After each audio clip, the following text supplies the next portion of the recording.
In this segment, we'll be talking about first trial probe data and database decision making. What's this? Circle. It is a circle. Say day. Have your bike back. The daily probe process involves using the daily probe sheet to guide instructors to assess first cold probes for all target items. Say night. What's this? You got it. The student's response to the first cold probe over several consecutive days provides a record that determines mastery for each skill. So this week was night and day. So Julie gives you the words that she's going to do ahead. Right. The cold probe process results in database decision making on instruction on a daily basis that guides instructional practices. For this target item, the tact for milk, the student has 3 consecutive yeses in a row. What I will need to do then is highlight that item because it has met criteria for mastery. I will write the date it was acquired on my skills tracking sheet. That was the only tact mastered for this date, so I will plot my dot on the graph and connect my data points.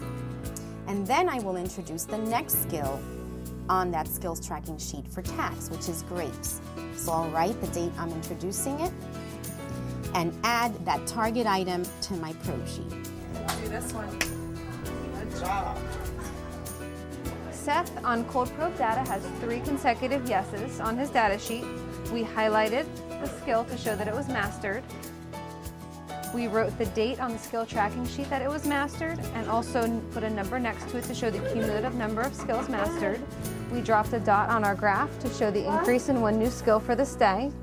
And then we went back, looked at our list for the next skill we want Seth to work on. We put the date in the skill tracking sheet in addition to making a new card for his targets. Because the tact for milk was mastered, I will then need to take it from my target bag and place it in with the rest of the easy tacts.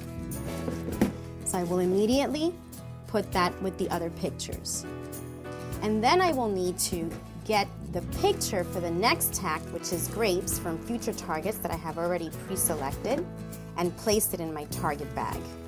Frequent review of data, including daily review of cumulative graphs for each active program, allows teachers to determine rate of acquisition within each program. I think we're ready to move on to the next step with him. If acquisition rate is slow, then changes to instruction will need to be made. I see that we're not really going anywhere here on this graph. So let's really make a change. If any item has not been mastered in a reasonable amount of time, then an instructional change also needs to occur. If an instructional change needs to be made, then teachers can refer to the database decision-making sheet for a possible list of strategies in the antecedent condition and the consequence condition. In this example, the student has 3 consecutive no's for the interverbal item meow says a cat. In discussing with the teacher, the item was being taught about 2 times per each intensive teaching session. Because the student has 3 consecutive no's, we are going to make the instructional change of increasing teaching trials to 5 per intensive teaching session to see if that results in the student acquiring the skill. If that change does not result in acquisition of the skill, then we will select another teaching strategy from our list. Data needs to drive instruction. This is why it is so critical that we have a succinct and systematic data system in place. For more information, visit the Patent website.